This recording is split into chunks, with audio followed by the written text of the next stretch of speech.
მცდელობა აქვთ უბრალოდ ჩვენი პასუხი უნდა იყოს ერთი ძალიან გონივრული ქმედება ემოციები აუცილებელია და ემოციებზე არის საერთოდ დაყრდნობილი ეს ყველაფერი ბუნებრივია ემოცია უნდა გქონდეს თუმცა უბრალოდ გონივრულად უნდა უპასუხოთ მე მგონია რომ ბუნებრივია ეს ერთ-ერთი ნაბიჯია ერთ-ერთი ისეთი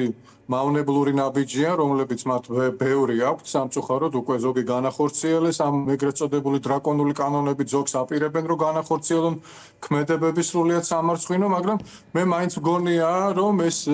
საკითხი გარკვეულწილად დაკავშირებულია სხვა საკითხებთან და ალბათ იმ საკითხებთან რომელზეც მათ არ აქვს პასუხი არიციან რა უპასუხონ საზოგადოებას და ეს არის პირველ რიგში ამ ეტაპისთვის ეგრეთ წოდებული არაბული ინვესტიცია ისინი არ არიან მზად საზოგადოებას გასცენ პასუხი მათ შორის საკუთარ მხარდამჭერებსაც და აქედან გამომდინარე ბუნებრივია მეც ყურადღების გადატანის მცდელობები აქვს სხვადასხვა აბსურდული კანონმდებლობებით თუ რა თქმა უნდა ხო ანუ კანონპროექტი ამიტომ არ დაწერილა მაგრამ ის რომ ეხლა გაასაჯაროეს ეს ამბავი დიდწილად შესაძლებელია იყოს რომ ფსიქოლოგიურად ადამიანები შეაჩვიონ რომ ეს არაბული ეგრეთ წოდებული ინვესტიცია განხორციელდება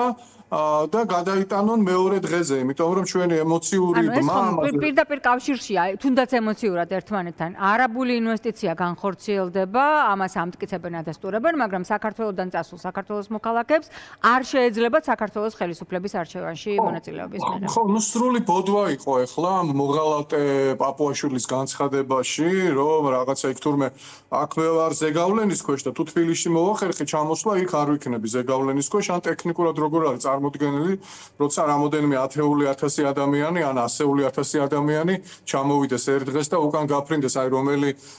რა ვიცი, რომელი ავიაკომპანია მოერევა ამას. ხო, მაშინ არ იქნებიან ზეგავლენის ქვეშ, აქ რო ჩამოფრინდნენ?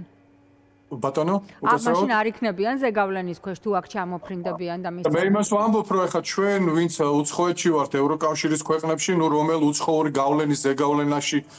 რომელი უცხოური ძალის ზეგავლენაზეა, ხო, საუბარი ეს. ხო და მაგას ვამბობ, თუ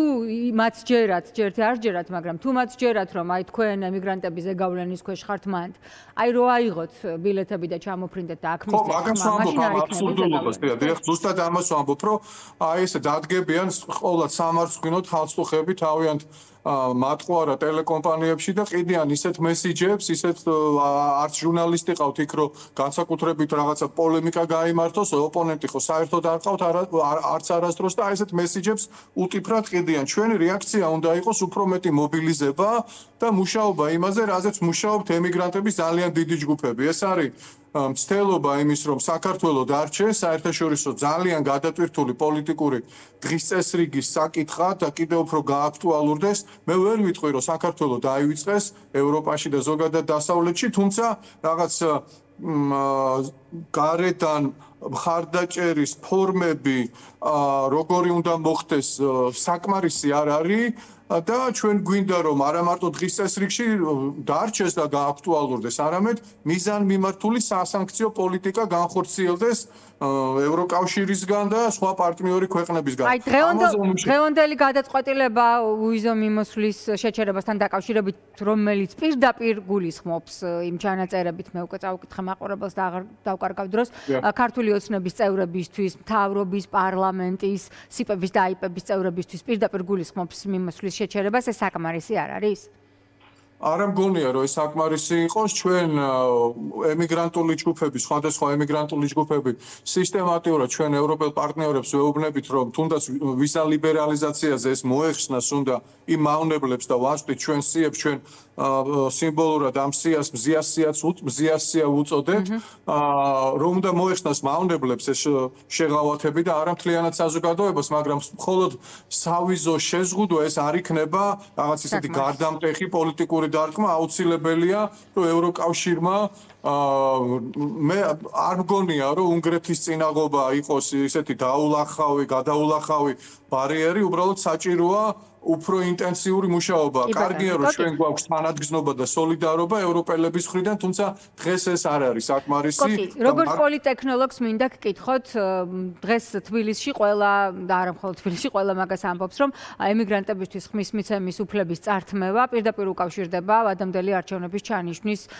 ნიშნებს. ამ შემთხვევაში თქვენ როგორ ფიქრობთ? იგივე ადმინისტრაციის, საარჩევნო ადმინისტრაციის პირობებში, საარჩევნო კოდექსის პირობებში, საქართველოს ამდენი პოლიტპატიმრის პირობებში უნდა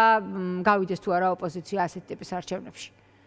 ხო, ეს ისეთი საკითხია, რომ პირველ რიგში სამოქალაქო საზოგადოება, პოლიტიკური პარტიები მართლა მაქსიმალურად უნდა შეეცადონ, რომ იყვნენ ყოველთვის ერთიანები. თქვენ რა მოდელის დახატეთ, ასე ვთქვათ, ამ მოდელში მონაწილეობას დიდწილად ალბათ აზრი არ ექნება, იმიტომ რომ ეს იქნება ალბათ მხოლოდ და მხოლოდ რაღაც შეფუთვა, საქართველოში რაღაც ჰიბრიდული დემოკრატია არის, რაღაცა ესეთი მცდელობა და ამაში ბუნებრივი არ უნდა მივეხმაროთ, ჩვენ უნდა გავაგზავნოთ მისი არაღიარება და დასავლელ პარტნიორებთან ინტენსიური მუშაობა, რომ გავიმეორე, მაგრამ ეს არის მთავარი მეორდები, ვიცი, განახორციელონ მიზანმიმართული სასანქციო პოლიტიკა. დიდი მადლობა, კოკი.